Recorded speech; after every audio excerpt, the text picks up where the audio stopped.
Bonjour à tous et bienvenue, j'espère que vous allez bien.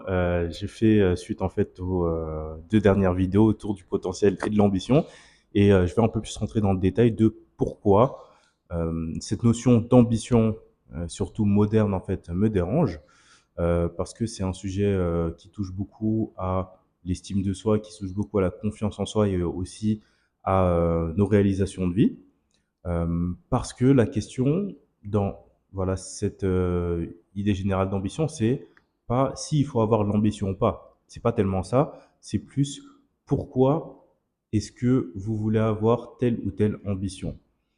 Et pourquoi je me pose cette question? Bah, une petite parenthèse. L'une des questions qu'on se pose le plus souvent quand on est petit, quand on apprend à raisonner, c'est pourquoi. Et malheureusement, avec l'âge, on oublie de questionner le monde autour de nous. Quand on est petit, bah, c'est tout à fait normal parce qu'on ne connaît pas grand-chose. Donc, on est obligé de construire ses repères, on est obligé de demander aux adultes, on est obligé de demander et d'observer.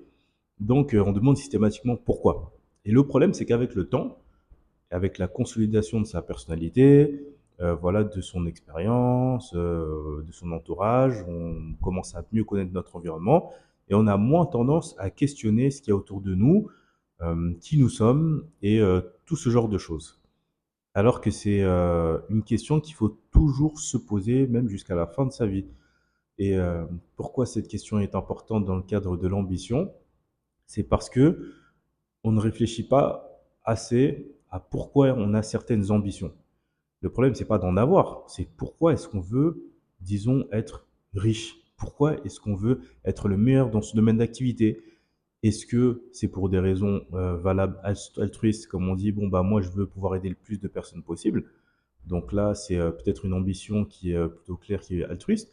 Mais quand on dit je veux être riche, je veux être un grand patron, est-ce que c'est pas une manière justement de compenser une blessure passée quand on était enfant?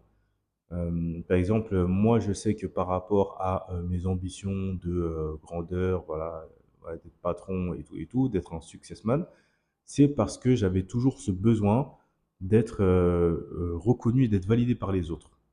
C'est pour ça que je pense que j'avais toujours envie de poster des vidéos, plus par performance que par plaisir. Mes relations humaines aussi étaient vraiment axées autour de la performance. Je me remettais toujours en question sur mes amitiés. Est-ce que je suis un bon ami? Est-ce que je suis une bonne personne? Dans le travail, c'était la même chose. Donc, très performant, mais avec ce doute systématique en moi qui faisait que je devenais perfectionniste surtout. Et malheureusement, le perfectionnisme, en fait, ça amène pas forcément à la perfection, ça amène plutôt des personnes défaillantes qui n'arrivent pas à se contenter de ce qu'elles sont. Donc, cet excès en fait d'ambition, cette illusion d'ambition, pour moi en tout cas, était lié à un besoin de reconnaissance des autres plus qu'à un besoin d'accomplissement et à un besoin d'aller vers ce que j'aime en réalité. Et c'est là en fait où je veux en venir et où en fait on ne réfléchit pas assez à mon sens, c'est que on veut atteindre certains objectifs, mais on se demande jamais pourquoi on veut les atteindre. D'où est-ce que ça vient? Est-ce qu'on veut guérir une blessure du passé? Est-ce qu'on veut se cacher de soi-même? Est-ce qu'on veut vraiment montrer aux autres qu'on est le meilleur? Est-ce que c'est purement narcissique où on se croit au-dessus de tout le monde? Et c'est là où je veux en venir. Et c'est là où l'identité qu'on a pu se créer au travers, au fil des années, quand on est petit, bah, comme je l'ai dit, bah, on se pose un milliard de questions. Mais quand on atteint l'âge adulte, on est un peu plus sûr de nous. Mais cette confiance en soi, entre guillemets, elle vient avec un masque, avec une carapace qui est difficile à briser et où en fait on peine à remettre en cause et en question déjà le monde autour de nous, mais aussi nous-mêmes, nos habitudes, nos réflexes. Personnellement, la chance que j'ai eue, c'était de quitter la France, pays où j'ai toujours vécu, pour venir m'installer au Sénégal, pays de mes origines. Donc ça a été une très très grosse remise en question de ma vie, de ma manière de voir les choses, de la manière dont je voyais la famille, les amitiés, voilà, les relations sociales, la manière dont je voyais aussi ma performance au travail, mes propres projets de vie, où avant, en fait, j'en avais pas tellement. Je m'étais plutôt construit une idée et j'allais vers cette idée-là, sans vraiment me dire est-ce que ça allait vraiment me convenir au final. Et je me retrouvais à accepter de faire beaucoup de choses, à vouloir toujours être perfectionniste, et ainsi de suite. Et arriver dans un environnement qui est très différent, ça a complètement brisé en fait la manière dont je voyais les choses. Je dis pas que c'était mauvais, c'est juste que ça correspondait à une réalité qui était purement européenne, occidentale, où on voit le monde et on vit le monde d'une certaine manière. Voilà. Et quand on vient dans un pays comme le Sénégal, où le sens du collectif, où le social prime plus que sur la performance professionnelle, c'est assez déroutant au départ. Donc on se dit, voilà, bon, bah, le pays n'est pas développé parce que les gens veulent pas travailler et tout et tout. Et en fait, en creusant un peu, on se rend compte que c'est juste que les liens sociaux sont plus importants que la performance au travail. Et qu'on va préférer garder la bonne entente, la cohésion de groupe, plutôt que d'être le meilleur dans tel ou tel domaine. Donc ça vient avec ses points forts comme avec ses points faibles. Mais de l'autre côté, en Occident, il y a la culture de l'individualisme, de la performance, de l'accomplissement, qui fait que les individus peuvent vraiment presque se transcender, entre guillemets, socialement et matériellement. Là où dans d'autres sociétés plus traditionnelles, c'est un peu compliqué de passer d'un statut social à un autre, mais où le sens du collectif et de la cohésion sociale, en tout cas de l'empathie sociale, existe de moins en moins.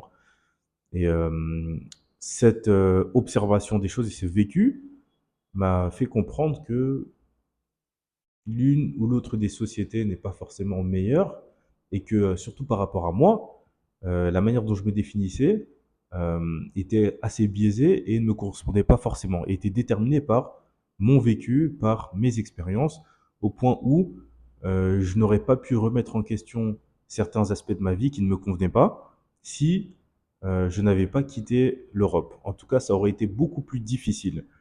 Et pourquoi je dis que c'est important de remettre en question ses ambitions et tout, c'est parce que bien souvent on fait des choix qui ne nous appartiennent pas forcément. Un enfant qui grandit est souvent guidé par ses parents, guidé par son environnement. On va lui coller des références, on va lui coller des objectifs de vie. Voilà, dans certaines sociétés, pardon, ce qui va primer, c'est d'être le meilleur en mathématiques, ce genre de choses. Dans d'autres, ça va être d'être un influenceur youtubeur. Et on le voit à travers des sondages où on disait à l'époque que le meilleur métier, c'était d'être avocat, médecin. En tout cas, quand j'étais petit, c'est ce qu'on me racontait. Mais quand vous voyez les plus jeunes générations, ça serait plutôt influenceurs, vidéastes, youtubeurs.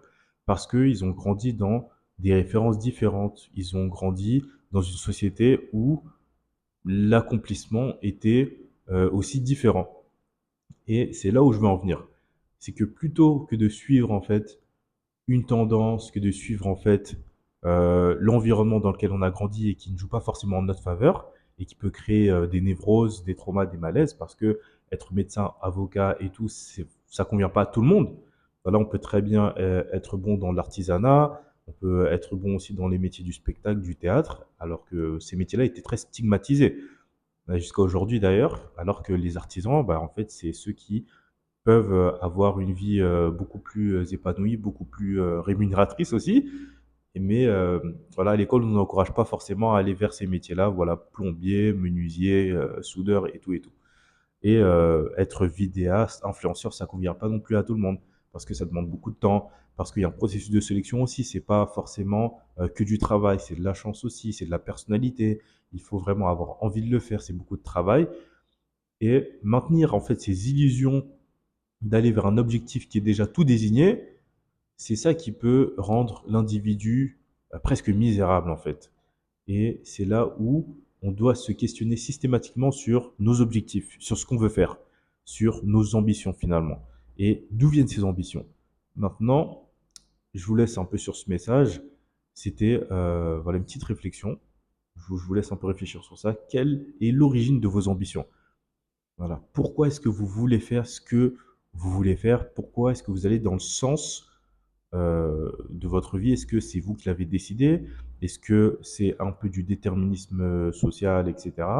Ou c'est juste en fait au fil de l'eau? Voilà. En tout cas, c'est une question qu'on doit tous se poser personnellement, et c'est l'objectif en fait de mes vidéos, de mes réflexions, c'est que l'humain puisse s'accomplir par lui-même, parce que je crois pas du tout en un parcours collectif unique où en une parole providentielle où moi, je vais vous dire ce qui est bon pour vous, ou quelqu'un va vous dire, ou un système va vous dire ce qui est bon pour vous. L'objectif, pour moi en tout cas, c'est de faire en sorte que chacun puisse être armé mentalement et se questionner comme moi j'ai pu me questionner. Je dis pas que je suis voilà le plus fort pour ça, mais j'ai avancé dans une voie qui me permet de mieux vivre ma vie, qui me permet d'être plus à l'aise. Et j'aimerais en fait que ce soit le cas de tout le monde, parce que une société de gens névrosés, de gens malheureux, de gens dépressifs, parce que ils poursuivent des ombres, des chimères, ça va au désavantage de tout le monde. Alors qu'une société où chacun est épanoui dans ce qu'il veut faire, dans son identité profonde, dans son être, eh bien, c'est une société qui me plaît plus. Voilà, c'est peut-être un peu égoïste, mais voilà, c'est l'égoïsme, c'est mon égoïsme pour le bien de l'humanité, on va dire. En tout cas, très bonne journée. À plus tard pour de nouvelles réflexions. Et n'hésitez pas à commenter, à dire ce que vous avez pensé de tout ce que je suis en train de raconter. Peut-être que je raconte n'importe quoi, peut-être que c'est intéressant, peut-être que c'est excellent, je ne sais pas. À vous d'en juger et à très bientôt.